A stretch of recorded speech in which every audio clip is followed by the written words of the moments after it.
Oi, meu nome é Beto Pereira. Estou em frente à estação de metrô Marechal Deodoro, como faço todos os dias, pois trabalho a 3 quadras daqui, na instituição Lar Amara. Todos os dias, cruzo embaixo do Minhocão. E apesar de não enxergar, posso sentir os odores e os cheiros, a poluição enroscando-se em meu palato. Eu ouço barulhos, ruídos e todos os sons. E percebo toda a irritação que esse ambiente ecoa.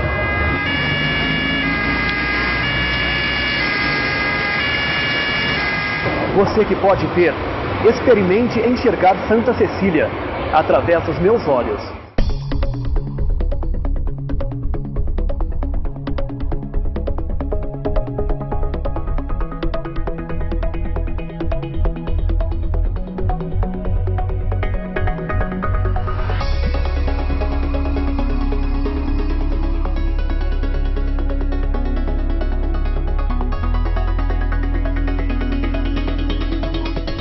Esse bairro aqui é Santa Cecília. Todo mundo fala Santa Cecília, né? Aqui é Santa Cecília. Bairro Santa Cecília. Santa Cecília, né? Eu considero Santa Cecília. Pra mim, eu acho que é Higienópolis. Barra Funda. Campos Elíseos. Vila Buarque, São Paulo. Desse lado é Barra Funda. Do outro lado da rua, Santa Cecília. Dou uns 300 metros para frente, é Campos Elíseos. Na minha numeração, na Vila Buarque. Outros falam Cerqueira César. Ouve-se falar que já virou Higienópolis. Que até quem diz que é A divisa. Entre Barra Funda e Santa Cecília. Vila Buarque ou Santa Cecília. Correspondência vem como Barra Funda, como Santa Cecília. da Santa Cecília. O meu endereço está como Cerqueira César. E vem algumas correspondências com Vila Buarque.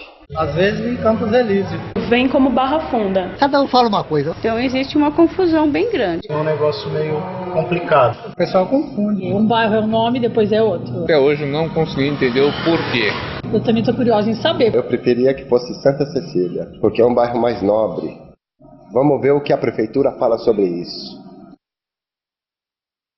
O poder público municipal não delimitou legalmente esses bairros, né? O plano diretor de 2002 mencionava a necessidade de se ter uma lei definindo os perímetros de bairros, mas isso até agora é uma questão em aberto ainda.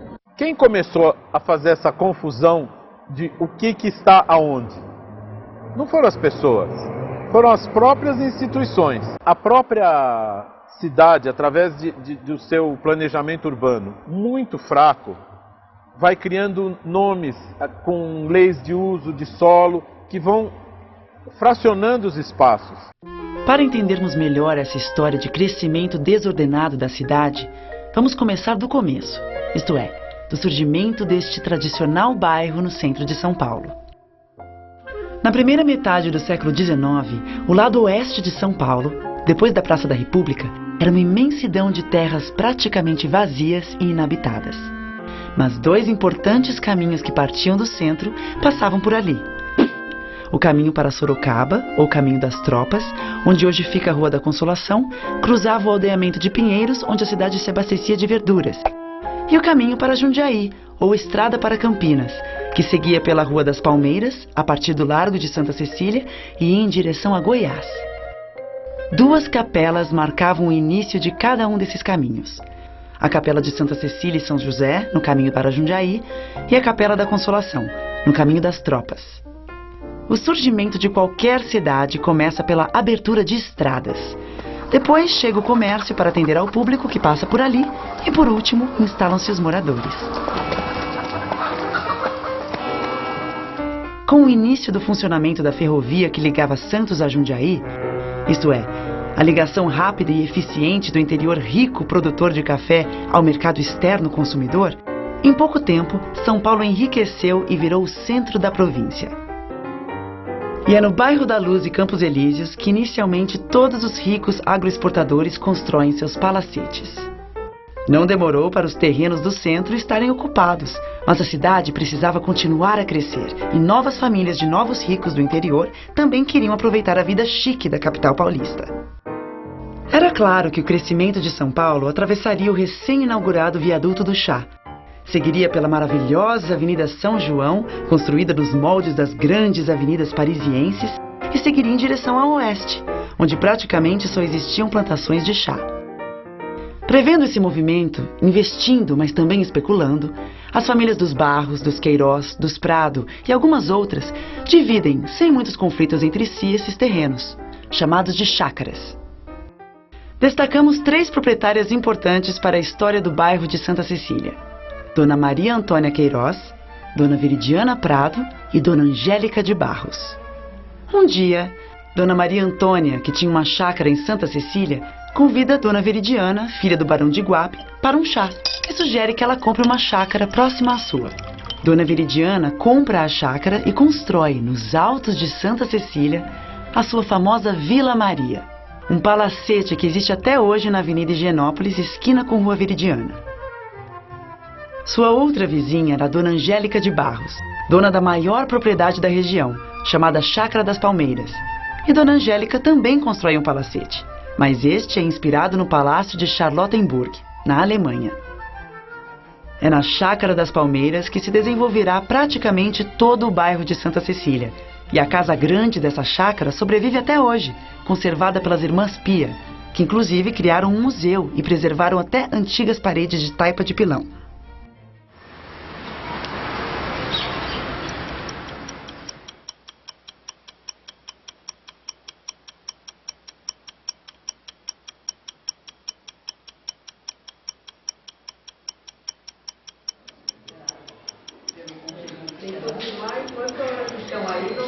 Ele era advogado da Cúria de São Paulo. O dinheiro ele conseguiu através de um donativo vindo do juiz, e que pegou o dinheiro que foi apreendido aí de uns traficantes, e esse dinheiro foi distribuído para várias obras de caridade em São Paulo, inclusive a Casa Pia São Vicente de Paulo. Nós somos Ana Isabel, Maria Beatriz e Ana Teresa Montero de Barros. Nós somos trisnetas da baronesa Maria Angélica de Souza Queiroz Barros. A família Barros é uma das mais antigas da história de São Paulo. Antônio Paz de Barros casou-se com sua prima, Antônia Paz de Barros, que era filha de Antônio Paz de Barros, casado com Gertrudes de Aguiar Barros, que era irmã de Leonarda de Aguiar Barros, casada com Bento Paz de Barros, este, pai de Antônio Paz de Barros. Complicado, não? Mas esse é apenas um exemplo da complexa e extensa relação de parentesco do grupo familiar dos Barros. A gente tinha saído na igreja, a baronesa, a Maria Angélica, alguma coisa, e eu contei pro porteiro: olha, sabe que eu sou muito importante, porque eu sou descendente da Avenida Angélica, não sei o que, ele só me chama de baronesa.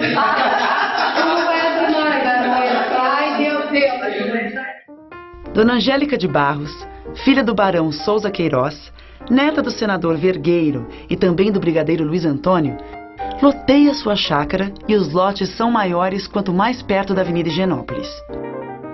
Então, os lotes menores ficam perto do Largo de Santa Cecília e os maiores na área alta, próximos ao bairro de Higienópolis. Por quê? Higienópolis significa cidade ou lugar da higiene. E esse loteamento era um dos poucos da cidade com fornecimento de água e esgoto. Isso foi o tema principal da publicidade na venda dos lotes. Ficava implícito também que Higienópolis, no alto, era mais distante das margens barrentas e alagadiças do rio Tietê e da Barra Funda, bairro de imigrantes mais pobres. Mas o cruzamento de duas ruas, Avenida Angélica e Alameda Barros, que leva o sobrenome do falecido marido de Dona Angélica, apesar de estar na parte baixa dos terrenos, virou área nobre. E todas as ruas perto dali têm o nome de parentes ou pessoas importantes relacionadas aos Barros. É claro que a chegada dos ricos fazendeiros a São Paulo, vindos principalmente de Sorocaba e Itu, não deixou de provocar animosidade na sociedade paulistana. E a busca de legitimação social obcecava famílias como a dos Barros, vindos de Rio Claro, e sem dúvida dominava praticamente todo o seu grupo social, fazendo com que copiassem os padrões comportamentais da grande burguesia internacional, por sua vez fascinada pela velha cultura aristocrática europeia. Além de investirem em diferentes áreas influentes da sociedade paulistana, tornando-se presidente de empresas de serviços públicos de água e esgoto, donos de jornais, clubes de engenharia, empresas de exportação e outros, para garantir distinção social e reafirmar prestígio político, alardeiam status por meio da ostentação, sinais exteriores de riqueza e poder. Luxo, conforto, elegância, relações sociais importantes e gastos vultosos com obras de benemerência, tudo isso era importantíssimo para reafirmar o poder dessa nova classe dominante.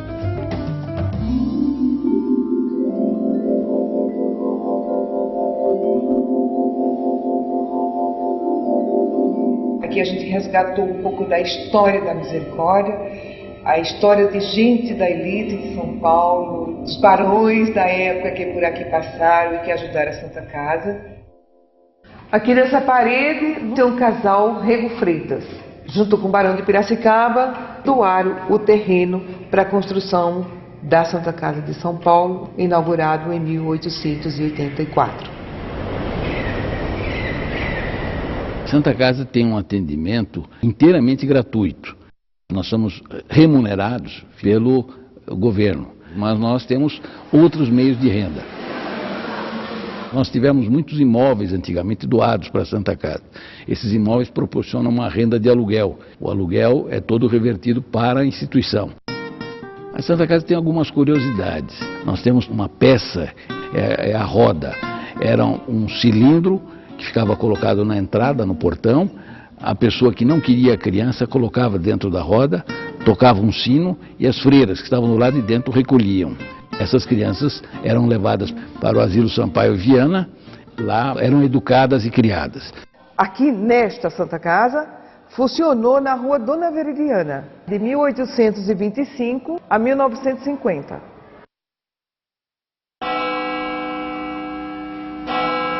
Durante o Império, a igreja no Brasil é apadrinhada real. Depende do imperador para sobreviver. Mas com a proclamação da República, em 1889, a igreja deixa de receber os recursos provenientes da gestão de cemitérios, registro civil, de óbito e outros, que passam a ser responsabilidade do Estado. Então, a rápida ascensão dessas famílias ricas em São Paulo abre uma oportunidade única para a igreja. Ela percebe que o poder econômico concentrado na corte imperial, localizada no Rio de Janeiro, está mudando e se alia a essa nova elite agroexportadora paulistana.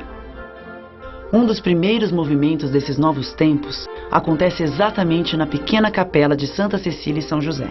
Graças a uma irmandade leiga que doa o terreno, a construção, as alfaias e os recursos em dinheiro, a capela se transforma em paróquia.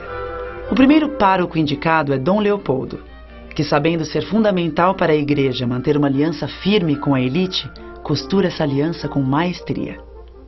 Essa história dessa aliança é interessante porque é um ápice de poder econômico do bairro nesse momento histórico. Quem comandava São Paulo estava doando para a Capela de Santa Cecília, não estava dando para a Sé. Dona Veridiana chega a dar numa doação R$1 milhão. Com essas doações, Dom Leopoldo conseguiu, por exemplo, encomendar para a paróquia as belíssimas telas de Benedito Calixto. Expostas nas paredes da igreja, elas ilustram duas histórias: a de uma santa e a de um bandeirante. Traficante de índios em Itanhaém, o bandeirante Pero Correia, na metade de sua vida, converteu-se à religião católica, entrou para a ordem jesuítica, mas, ironia do destino, foi morto por índios numa campanha missionária. A sua história é contada como se fosse a de um santo, com o mesmo grau de importância de Santa Cecília. E não se conhece na história de pinturas religiosas a entronização de uma pessoa que não seja santa. Um dos benefícios do afluxo de muito dinheiro e investimentos no futuro desenvolvimento do bairro foi, por exemplo, a construção do primeiro prédio modernista de São Paulo, levantado em 1927.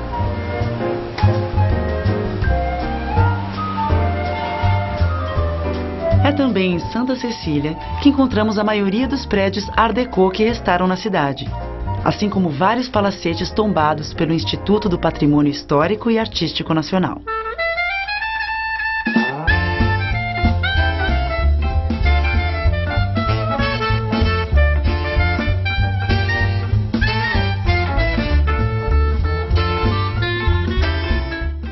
Os anos 30 e 40 ainda são lembrados por muitos como o apogeu do bairro. E com seus luxuosos cinemas, teatros, casas de chá sofisticadas e lojas conceituais, tudo acontecia por lá.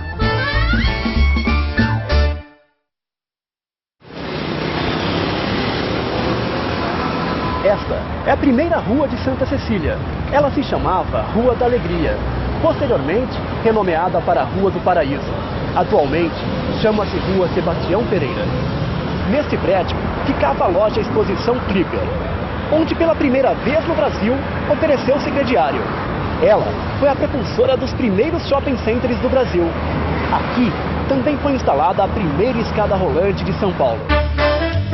As pessoas vinham à Casa Clipper pelos cabeleireiros, restaurantes, desfiles de moda ou simplesmente para subir e descer de escada rolante.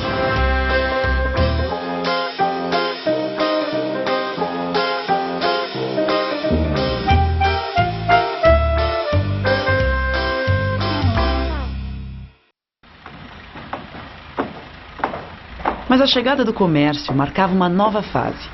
E a elite vai embora de Santa Cecília. Sem regras claras sobre ocupação do solo ou preservação do patrimônio, além de uma inculta tendência em abandonar seus centros históricos à própria sorte, começava a decadência do bairro.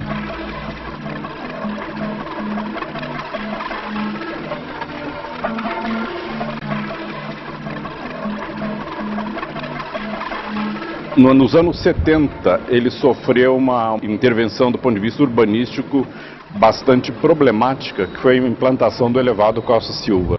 Foi um dos motivos que levou a uma certa degradação urbanística e social do bairro. Essa via elevada que foi feita nessa região, de uma forma abrupta, foi segmentando os bairros. O que era uma união em torno da Avenida São João, coroada pela Praça Marechal Deodoro, pela própria Santa Cecília, foi se subdividindo. A história do bairro é marcada por essa curva de crescimento e de um momento de decadência, quando ele foi cortado ao meio pela via elevada. O metrô, as avenidas, as praças são melhoramentos urbanos. O elevado Costa Silva é um pioramento. A poluição gerou uma decadência de tal forma nessa região, nessa cidade e principalmente nesse bairro, que parece que ele encolheu. O encolhimento é demográfico. Toda essa área central da cidade perdeu população, sobretudo nos anos 80 e 90 e provavelmente ainda no início agora da década de 2000. Santa Cecília não é um bairro para vender hoje. Porém, Higienópolis é, a Barra Funda é. Higienópolis, até pelo próprio nome, que vem ligado a uma questão de saúde, salubridade, é um lugar bom, mais alto. A Barra Funda virou cult e está se transformando uma espécie de um Sorro novo da cidade. Empreendimentos imobiliários localizados no que se pode denominar Santa Cecília, eventualmente assumem a denominação de que estão localizados em Higienópolis por uma questão mercadológica e de vendas imobiliárias. Todo mundo quer morar em Higienópolis, mesmo que seja Santa Cecília. Eu vendo em Higienópolis, quem compra sabe que é Santa Cecília e diz que está em Higienópolis. O bairro é o mesmo. Nós estamos no mesmo lugar, mas ele tem outro nome. Não é só especulação. A especulação imobiliária, ela entende o que os indivíduos querem. Quando alguém vai comprar a sua casa nova, quando alguém está ascendendo socialmente, ele quer ir para um lugar melhor.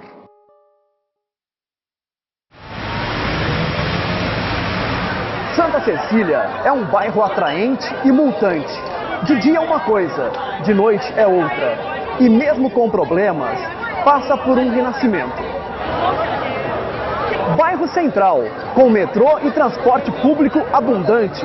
Muitas universidades instalaram-se aqui e a população jovem acompanhou.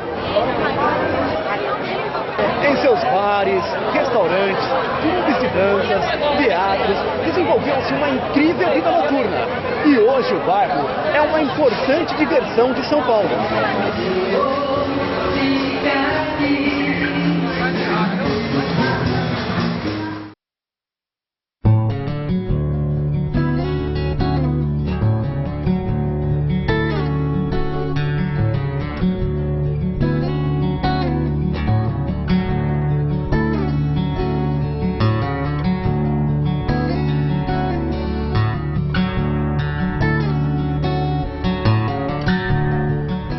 Uma característica particular do bairro de Santa Cecília é que ele tem a maior proporção de mulheres da cidade de São Paulo. Bacana, mesmo porque o meu segmento é feminino e isso é muito importante para aqui, para a região, né?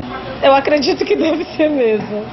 Tem muita mulher na região. São 60 e poucos mil habitantes, acho que se não me engano, 35 mil mulheres e 28 mil homens. O que a gente pode levantar como hipótese é a questão nessa área de ocupação mais antiga do centro, né, há uma população mais idosa presente. E as mulheres nas faixas etárias maiores são predominantes pela própria dinâmica demográfica.